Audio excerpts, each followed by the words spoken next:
자칫해 확산 우려까지 높아지는 가운데 홍역 환자 초기 발생 이후 대전시의 허술한 대응이 속속 드러나고 있습니다.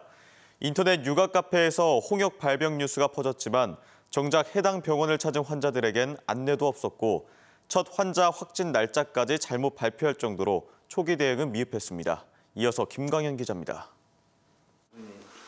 대전에서 첫 홍역 확진자가 나온 지난달 28일, 환자의 거주지인 공주시 보건소는 접촉자가 사는 대전 지역 5개 보건소에 발병 사실을 알렸습니다. 하지만 보건소 어디에서도 대전시에 이런 사실을 알리지 않았고 해당 병원을 찾는 환자들에게 안내도 없었습니다. 문제가 좀 있네요. 그러네요. 그렇죠. 미리 고지를 좀 해줬으면 안 왔을 텐데. 이 무렵 일부 인터넷 육아 카페 등에서는 홍역 발병 사실이 퍼지기도 했습니다. 어떤 엄마가 그 보건소에서 문자 받았다고 하면서 병원에 내원했다가 홍역 환자가 있었는데 접촉 가능성이 있다고 해서 이렇게 문자 받았다는 걸 이렇게 올리면서 대전시는 뒤늦게 사태 파악에 나섰지만 첫 환자의 확진 날짜를 3월 28일이 아닌 닷새 뒤인 지난 2일이라고 잘못 발표할 정도로 초기 대응이 허술했습니다. 대전시가 홍역 발생 사실을 공식 발표한 건 일요일인 지난 7일 오후.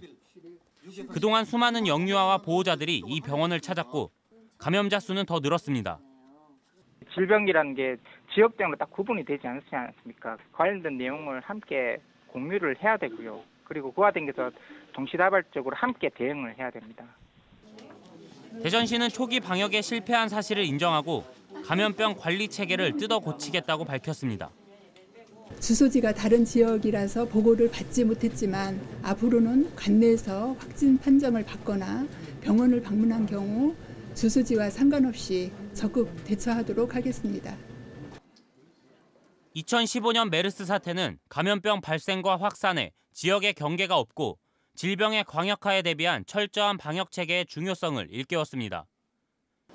그러나 기본 정보조차 제대로 공유하지 않는 구멍 뚫린 방역망 때문에 애꿎은 시민들만 감염병의 공포에 떨고 있습니다. MBC 뉴스 김광현입니다.